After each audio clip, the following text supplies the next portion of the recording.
this was an event in the United States. What I want to talk to you about is the situation we have here. At the end of our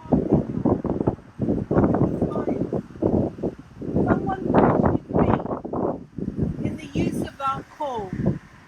No justice, no peace. They wanted to know what it meant. Could they join an organisation that would save them? So what does it mean? I sit up and down the country in the United States. There are protests, there are riots in the middle of a pandemic lockdown. Here, up and down the country, there are protests in the middle of a pandemic lockdown. All over the world, there are protests. That is the present feeling. There is no peace. But as black people, whilst there is no justice, we have no peace. We cannot have peace. Enough is enough. An attack on one of us is an attack on all of us. Because we know what is the root of that attack. We understand it. We understand it in our bones. We don't have peace. So a lot of people here, locally, on various websites, have been saying, what's that happened in America? What's that going to do with us here? We don't have this problem here. But we do. Let me give you some facts. Black boys here in the UK, 8 times more likely to be stopped and searched. They're 4 times more likely to have force used against them here in the United Kingdom. And I can go on.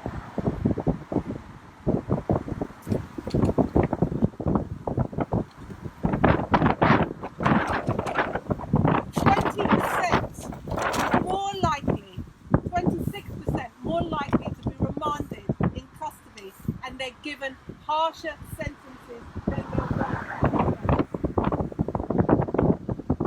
In education,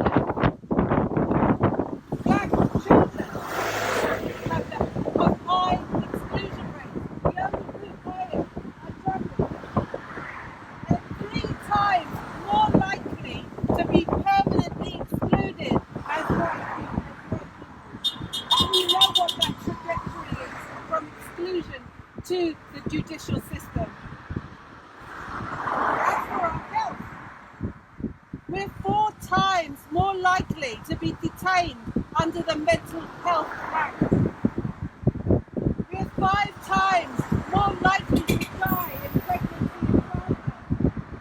And more topically, right now, we're 4 times more likely to die from COVID-19. Black people have to contend with everyday racism that comes so normalised. Being a black man with a nice car almost guarantees you're going to get pulled over. That's the reality of life here. Black people are also more likely to be stopped during lockdown. Where are you going? Why are you here? In the papers last week we had a report of an off-duty ambulance driver that was stopped and asked by the police what they were doing. This is an ambulance driver that is working to try and keep us safe. And why was he stopped? The only obvious reason why he was stopped was because he was a black man. Even the mainstream media is telling us this now. The mainstream media is at great pains to tell us how we are disadvantaged. We have exposed exposés all over the media at how we are disadvantaged. We have exposés on how estate agents are told not to let to us. We see a constant stream of images of black people being brutalised by the state. And now we have COVID-19. COVID-19, where we're disproportionately dying at the hands of it. We've been waiting for a report to say what can be done about it, how we can be protected. The government delayed this report. We're told because they're worried about the unrest as a result of George Floyd. This is a report that's supposed to save our lives. And when it came out, what did it tell us? What we already know. We know what the statistics are. The report is supposed to tell us why and what we can do about it. And what steps they're going to take to protect us going forward. But we know why. We don't have a physiological predisposition to COVID-19. If we did, the countries of our heritage would have a high death rate too. There's socio-economic reasons why we are at disadvantage.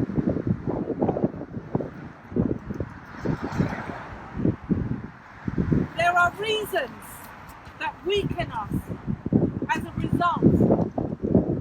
It's a systemic racism that sees us more likely to be in low-paid, insecure jobs.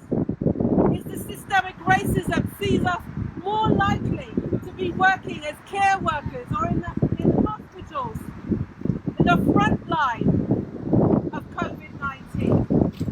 It's a systemic racism that takes away our confidence. So we don't feel confident to say we don't feel safe in this working environment. We don't want to do that extra shift. Protect us. All of these reasons contribute to our high death rates in COVID-19.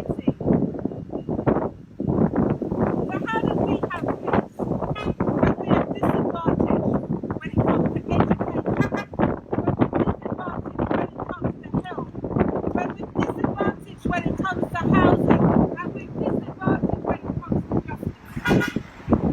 There's an organisation called the United Friends and Family.